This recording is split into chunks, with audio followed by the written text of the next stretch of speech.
त्यासाठी रियांश अमृत juice suggest केला होता आणि त्यांना मी दिल्यानंतर त्याच दिवशी किंवा त्याच्यानंतर 2 दिवसांनी ते एकदम क्लिअर झाले.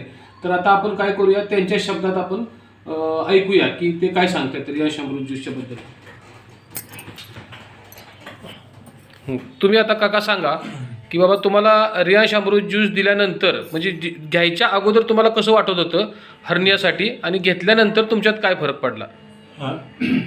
मी अचानकच थंडी तापानं आजारी असं वाटलं म्हणून मी पडलो.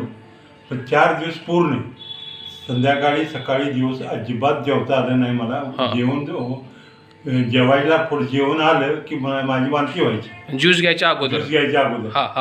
त्यानंतर मी सलाईन लावलं 4-5 बाटल्या. अच्छा. तरी त्याने मला काय अजिबात इफेक्ट झाला नाही काहीच औषधाचा. अच्छा अच्छा. आणि त्या 2 दिवसानंतर हे राजेंद्र पाटेकर आम्हाला भेटले आणि त्यांनी मला इथं आणून औषध दिलं. तर माझा इथं बेबीला असं गाठ उठलेली आहे. मोठी गाठ होती का ही साईज. 6 दिवस पूर्ण पोटात दुखत होतं. आणि त्यानंतर उचकी लागत होती. अच्छा. आणि थंडीचा पेज होता. तर तो औषध घेतल्यानंतर पूर्ण 2 ते 3 तासानंतर मी जेवायला बसल्यानंतर मी 2 चपाती आणि भात सुद्धा खाल्ला.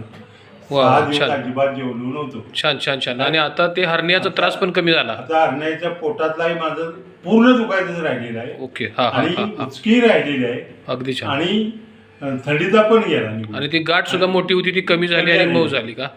अच्छा अच्छा. अगदी लहान होऊन बसली. वा वा छान छान. आता ही अजून जर 1-2-3 महिने तुम्ही ज्यूस घेतला तर ती गाठ म्हणजे ती बेबी पूर्वीसारखी दिसणार अगदी. असे